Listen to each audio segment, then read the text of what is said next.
दोस्तों, क्रोकोडाइल यानी मगरमच्छ, इसे कौन नहीं जानता। ये शांत सा दिखने वाला जीव इतना खतरनाक है कि नदी के किनारे पानी पीने आए शेरों का भी शिकार कर लेता है। ये जानवर लगभग 20 करोड़ साल से इस दुनिया में है। यानी जब डायनासोर पाए जाते थे तब भी ये धरती पर पाया जाता था और डायनासोर जैसे जीव से ये बहुत मिलता जुलता भी है। डायनासोर तो खत्म हो गए पर मगरमच्छ नहीं खत्म हो पाए। इनकी बाइट फोर्स 16,000 न्यूटन फोर्स से भी ज्यादा है और एक इंसान को चीरने के लिए सिर्फ 900 न्यूटन फोर्स ही काफी है। तो सोचिए कितने ज्यादा ताकतवर होते हैं। आज हम मगरमच्छों के ऐसे ही 10 हंटिंग मूवमेंट्स को देखने वाले हैं जो दिमाग हिला कर रख देंगे। नंबर 10। दोस्तों, ये फोटो देखकर आपको डर जरूर लगेगा क्योंकि ये घटना अक्सर होती है जब जेब्रा और बफेलो जैसे शाकाहारी जानवर माइग्रेट करने के लिए चलते हैं तो नदी को पार करना पड़ता है। और इस वीडियो में भी कुछ जेब्रा नदी पार कर रहे हैं, पर इन जानवरों का माइग्रेशन मगरमच्छों के लिए किसी पार्टी से कम नहीं होता। दरअसल एक दो नहीं बल्कि कम से कम 20 मगरमच्छों ने इन जेब्रा पर हमला कर दिया और 4 जेब्रा को अपना खाना बना लिया। आज इनकी बहुत जबरदस्त दावत होने वाली है। नंबर 9। यहाँ पर क्रोकोडाइल ने जंगली कुत्ते को ही पकड़ लिया और खींचता हुआ पानी में ले गया। जंगली कुत्तों को भनक भी नहीं थी कि वहाँ पर क्रोकोडाइल मौजूद है। ये जीव पानी में रहते हुए अचानक से हमला करते हैं। बाकी कुत्ते अपने साथी को मरता देख रहे थे, पर एक मगरमच्छ की ताकत के आगे इनके पूरे झुंड की ताकत फीकी पड़ जाती, इसीलिए कुछ नहीं कर सकते। ये जंगली कुत्ते अपना शिकार मार कर खाने ही वाले होते हैं कि नदी में से अचानक से एक बड़ा क्रोकोडाइल निकलकर उनका खाना छीन लेता है और घसीटते हुए पानी में ले जाता है। नंबर 8। दोस्तों, क्रोकोडाइल के हमले की वजह से पानी पीता हुआ एक बंदर उसके मुंह में आ गया।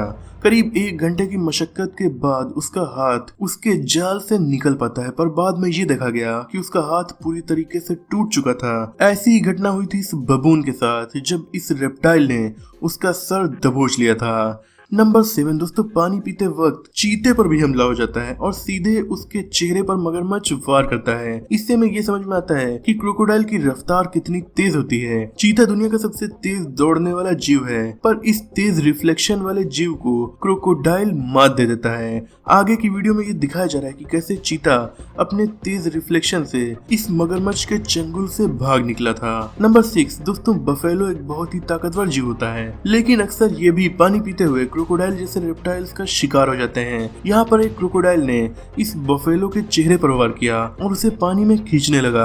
ये लड़ाई बहुत देर तक चलती रही। बफेलो के साथी पीछे खड़े होकर देख रहे थे। वो चाहते तो अपने ताकतवर पैरों और बहुत ज्यादा वजन की मदद से अपने साथी को बचा सकते थे, पर इस काम के लिए हिम्मत चाहिए और वो पूरे झुंड में किसी के पास नहीं थी। इसलिए वो केवल तमाशाई बनकर अपने साथी की मौत का तमाशा देखते रहे। ऐसे ही इस बफेलो की जान जाते जाते बची, लेकिन जब वो अपनी जान छुड़ाकर बाहर आया तो उसके दोनों पैर जा चुके थे।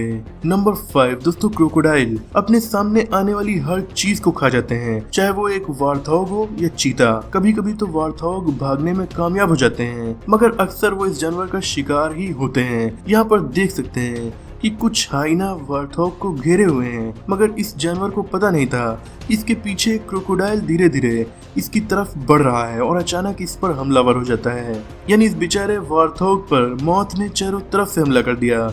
ये रेप्टाइल उसे पानी में खींच लेता है जिससे वो भाग ना सके और अब ये चाह कर भी कुछ नहीं कर सकता। Fact time. दोस्तों, क्या आप जानते हैं कि क्रोकोडाइल की कुल 23 प्रजातियां इस दुनिया में मौजूद हैं, जिनमें से केवल 2 प्रजातियां ही ऑस्ट्रेलिया में पाई जाती हैं। ये जानवर 50 साल से लेकर 75 साल तक जिंदा रहते हैं।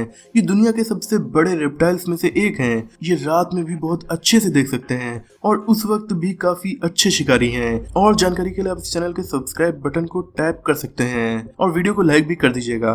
आगे बढ़ते हैं हमारे टॉप 4 हंटिंग मूवमेंट्स की तरफ। नंबर 4। अक्सर क्रोकोडाइल पाइथन जैसे खतरनाक सांप से भी भिड़ जाता है और वो भी क्रोकोडाइल के चंगुल से नहीं निकल पाता क्योंकि यहाँ पर उसकी ताकत फीकी पड़ जाती है। इस वीडियो में आप देख सकते हैं कि कैसे एक क्रोकोडाइल एक पाइथन को चीर फाड़ रहा है। जैसा कि मैंने आपको बताया कि इस रेप्टाइल के जबड़ों में इतनी ताकत होती है कि वो पाइथन को एक बार में वार करके ढेर कर देगा और एक बार वो पानी में अगर इसको लेकर चला गया तो उसके टुकड़े टुकड़े कर देगा।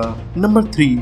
क्रोकोडाइल को फर्क नहीं पड़ता कि उसके सामने कौन सा जीव है, उसे बस भूख लगती है और खाना चाहिए होता है। इसी तरह से एक और जानवर को इस रेप्टाइल ने पकड़ लिया, ये कछुआ है। कछुए की खास बात यह है कि वो अपने शेल में रहता है और उसमें वो काफी सेफ रहता है। पर क्रोकोडाइल जैसे जीव, इसके जबड़े में इतनी ताकत होती है कि वो कछुए के शेल को भी तोड़ सकता है। क्रोकोडाइल बिना चबाए अपने खाने को निगल लेता है। वैसे तो क्रोकोडाइल के बहुत सारे दांत होते हैं, पर वो उनका यूज केवल शिकार करने के लिए करता है, खाना चबाने के लिए नहीं करता। पर ये शेल बहुत मजबूत होता है, इसीलिए क्रोकोडाइल इसे तोड़ कर ही खाएगा। नंबर 2, दोस्तों ये 2 शेर हैं। इन्हें एक हिप्पोपोटामस मरा हुआ दिखता है, तो वो खाने की तलाश में यहाँ आ जाते हैं। पर अचानक से पानी में से क्रोकोडाइल उन पर हमला कर देता है। पर लगता है शेर की किस्मत अच्छी थी, जो वो तुरंत भागकर जमीन की तरफ चला जाता है। और इस वीडियो में आप देख सकते हैं एक से दूसरे सिरे की ओर जा रहा है, पर अचानक उस पर क्रोकोडाइल हमला कर देता है। इस बार भी शेर उसे चकमा दे देता है। शेर यूं ही जंगल का राजा नहीं है, वो अक्सर मगरमच्छों का भी शिकार कर लेता है। पर मगरमच्छ पानी में अगर होते हैं तो शेर को भी उनका शिकार बनना पड़ जाता है और फिर मगरमच्छ आराम से शेर को खाता है। दोस्तों नंबर 1 की जगह इसके अलावा कोई नहीं ले सकता। क्रोकोडाइल की ताकत को सिर्फ एक क्रोकोडाइल ही मात दे सकता है। इस वीडियो में आपको दिखाएंगे कि कैसे ये एक दूसरे पर ही हमला कर देते हैं। ये दूसरे मगरमच्छ के किसी भी हिस्से को पकड़ लेता है और अपने जबड़ों से उसे घुमाना शुरू कर देता है। इसे डेथ रोल भी कहा जाता है। मगरमच्छ अपने लगभग सभी शिकारियों पर इस डेथ रोल का यूज करके उन्हें मारते हैं। यहाँ पर आप देख सकते हैं कि कैसे एक क्रोकोडाइल का आधा हिस्सा टूटा पड़ा हुआ है और बाकी के क्रोकोडाइल उसे खा रहे हैं। यानी भूख लगने पर ये अपनों को ही खा जाते हैं। आखिर है तो जानवर, इन्हें कहाँ पता अपना कौन है और पराया कौन। दोस्तों अब बोनस फैक्ट भी जान लीजिए। जैसा कि मैंने आपको बताया कि ऑस्ट्रेलिया में क्रोकोडाइल की केवल 2 प्रजातियां ही पाई जाती हैं और उन्हीं में से एक ने इस अनलकी कंगारू पर हमला कर दिया। हालांकि कंगारू को भी पता था कि इस जगह पर पानी में क्रोकोडाइल्स मौजूद हैं, पर यह क्रोकोडाइल इतना छोटा था कि उसे वो बिल्कुल भी नजर नहीं आ रहा था। और कंगारू अपनी प्यास बुझाने के लिए जैसे ही पानी की ओर बढ़ता है, अचानक से अपनी काफी जबरदस्त पूंछ की मदद से क्रोकोडाइल पानी में ऊपर आकर उस कंगारू को अपने जबड़ों में जकड़ लेता है, जहाँ से बाहर निकलना हर जानवर के लिए लगभग नामुमकिन ही होता है। ये सॉल्ट वाटर क्रोकोडाइल है, जिसकी बाइट फोर्स पृथ्वी पर पाए जाने वाले किसी भी मैमल में सबसे ज्यादा ताकतवर होती है। अब इस शानदार कंगारू की दावत से इस मगरमच्छ को कुछ हफ्तों तक खाने की जरूरत नहीं पड़ेगी, जो कि इस एरिया में पाए जाने वाले सभी कंगारूज के लिए अच्छी न्यूज है, क्योंकि कुछ दिनों तक उनके ऊपर कोई भी खतरा नहीं है। दोस्तों हमारा बोनस फैक्ट नंबर 2 है क्रोकोडाइल अटैक बर्ड्स। दोस्तों यूं तो क्रोकोडाइल बड़ी मैमल्स को खाना पसंद करते हैं, पर कभी कभी उनका मूड कुछ बर्ड्स को खाने का भी होता है, जैसा कि फ्लोरिडा के इन क्रोकोडाइल्स का। और इसीलिए कभी कभी डक, पेलिकन या दूसरे बड़ी पक्षियों पर भी अटैक कर देते हैं जो पानी में आते हैं। और एक बड़ी डक क्रोकोडाइल के लिए एक अच्छा नाश्ता है। बड़ी बर्ड को पकड़ने के बाद ये काफी देर तक इनका शिकार नहीं करते, बल्कि इन्हें पकड़े ही रहते हैं, क्योंकि बर्ड कहाँ छूट कर भाग पाएगी। इसीलिए क्रोकोडाइल को जब भूख लगती है तब वो इसका यूज करता है। दोस्तों आज के लिए बस इतना। ये सब देखने के बाद आपको समझ में आ गया होगा कि इसे क्यों इतना खतरनाक माना जाता है। ये जीव डायनासोर के जमाने से है और आज भी मौजूद है, यानी इसके पास शिकार करने का करोड़ों साल का एक्सपीरियंस है। दोस्तों आज की वीडियो में इतना ही। ऐसी वीडियोस के लिए हमारे साथ जुड़े रहिए।